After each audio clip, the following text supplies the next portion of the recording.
In typical Western style knitting, the stitches are oriented on the needle with their right legs in front and their left legs in back, and this has them facing towards the left. And it doesn't matter if you are creating them by knitting continentally, where you're tensioning your yarn in your left hand, or whether you are an English style knitter and you're throwing the yarn. It's the direction that the yarn travels around the needle that creates the orientation of the stitch on the needle. So for a typical Western style stitch, the yarn is traveling under the needle, up and over the top. Under the needle, up, around, and over the top.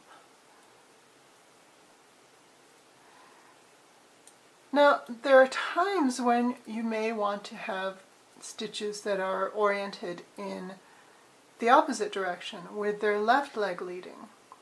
And it's just as simple to create a stitch with this orientation. All you have to do is wrap the yarn in the opposite direction. So here, continentally, I'm coming up over the top and the yarn is exiting below the needle. And it's the same with English style knitting. I'll take the yarn over the top,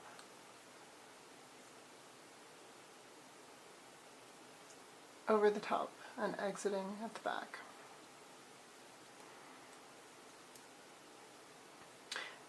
Now, what this gives you is a stitch that is oriented with its face facing towards the right.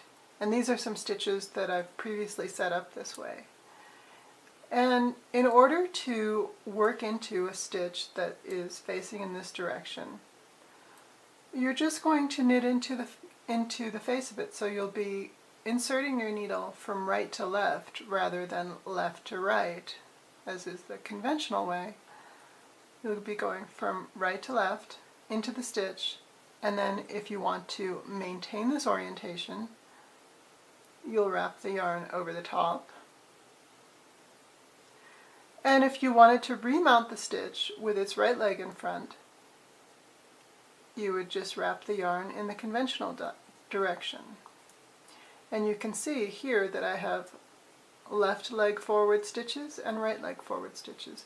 And that's really all there is to creating Eastern style stitches that are mounted in the opposite direction of the conventional Western stitch.